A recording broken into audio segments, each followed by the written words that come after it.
Coffeezilla. I watched her 3-part series called Investigating Logan Paul's Biggest Scam, and like many on this platform, you have successfully used my name for views and money. While your work used to be impartial, your addiction to clicks has clouded your judgment and you've made very real errors with very real repercussions. Coffee, you took a shot at my reputation, so in this video today, I'm gonna be defending myself with facts, something that you have gotten in the habit of twisting as you continue to morph from an investigator to a gossip channel. You see, Coffeezilla tried to work with law enforcement in the past, but his work was described as not anchored to truth and often speculative. He is a lopsided journalist with an agenda, and he's nothing more than the Keemstar of crypto and finance. But as opposed to just telling you, I'm gonna show you some of the core discrepancies that I caught in Coffeezilla's investigation. Coffee, you interviewed the developer who stole the game code, fled to Switzerland, and held it hostage for $1 million.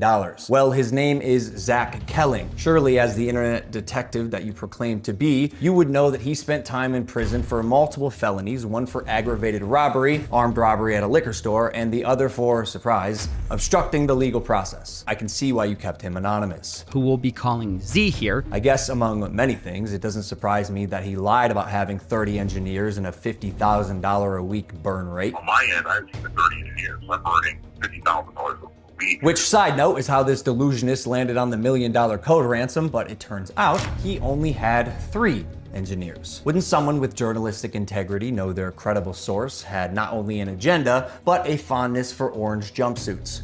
Or did you just hear what you wanted to hear and moved on? Because even if you're lying to yourself, Steven, you still have to believe it. And I know what you're thinking. What type of idiot would work with an unsavory individual like Zach Kelling?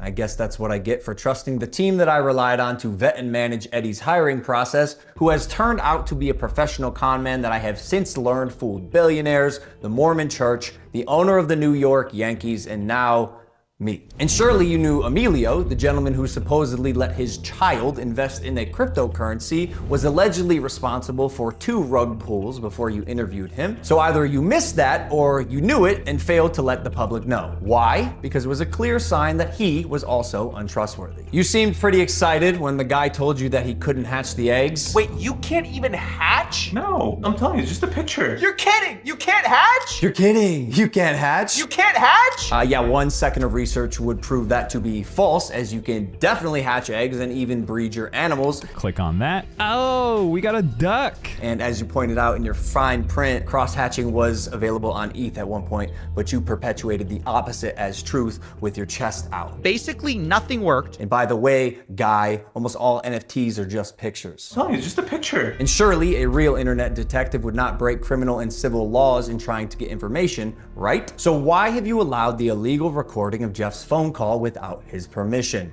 And then, more like an internet criminal, post it online. And it was interesting. It was like, this is wild. Now, although you didn't verify any backgrounds, substantiate any evidence, took multiple criminals' words as truth, and broke laws, you still published the defamation. However, unlike you, the blockchain doesn't lie. So let's highlight some things that you did point out. Crypto King Jake stole $6 million.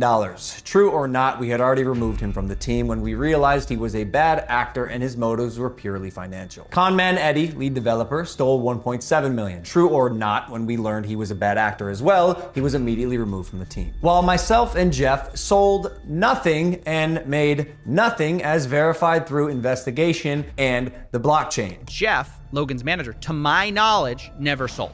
Neither did Logan Paul. I repeat, Jeff and I made no money and will never make any money on Crypto Zoo. In fact, we only lost money trying to pick up the pieces. As has been the case with dozens of crypto and NFT projects, the space is unfortunately ripe for bad actors to infiltrate projects that start with even the best intentions. Jake the Snake is no longer affiliated with Crypto Zoo, and we hope the money he reappropriated was worth ruining his reputation. Conman Eddie is being investigated by a higher authority that I cannot speak on. As you can imagine, I was not cleared from legal to discuss much of this, including the legal process being undertaken and the criminal investigations going on during the fallout, but I do appreciate you calling out that rats under my nose stole the game code, millions of dollars, and left Jeff and I abandoned with no team and knives in our back. But even after 12 months of work, you've still managed to overlook one crucial piece of information.